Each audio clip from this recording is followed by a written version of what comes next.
கனிமொழி நாடார் என்று யார் சொன்னா?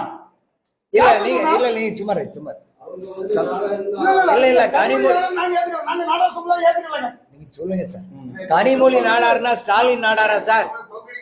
கனிமொழினா ஸ்டாலின் நாடாரா, கருணாநிதி நாடாரா? நீங்க சொல்லுங்க. வீடு வீடா போய் துண்டு பிரசுரம் வழங்கி எங்களால் எந்த அளவுக்கு முடியுமோ அந்த அளவுக்கு நாங்க செய்வோம்.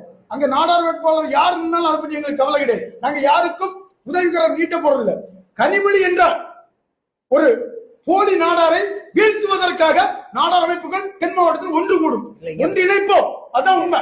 இங்க பத்திரிகையாளர்கள் எல்லாருமே இருக்கிறீங்க. நாங்க கேட்கக்கூடிய ஒரே ஒரு கேள்வி, கனிமொழி நாடார் என்றால் ஸ்டாலின் நாடாரா? சார் உங்க நான் கேக்குறேன் சார், தப்ப நான் என்ன சொல்றேன் சார், ஒரு நம்ம அமைப்புலயோ அல்லது நம்ம சமுதாயத்திலேயோ இந்துவாக இருந்தாலும் கிறிஸ்டினா இருந்தாலும் தந்தை வழிதான் வறுமை ஒழிய தாயார் வழி வராது. நான் ராசாத்தியோட மகள், ராசாத்தி நாடார் சொல்ல முடியாது, செந்தாமருடைய மகள் சொல்லலாம், அல்லது ராசாத்தி அம்மாவுடைய மகள் சொல்லலாம், எது வேணா சொல்லிக்கலாம். அதை பத்தி எங்களுக்கு ஆட்சேபம் இல்லை. ஆக கனிமொழி என்பவர் நாடார் சமுதாயத்திற்கு அப்பாற்பட்டவர். நாடார் சமுதாயத்துடைய போர்வையில் சில போலிகளை வைத்துக் கொண்டு வாழ்ந்து கொண்டு இருக்கிறார்.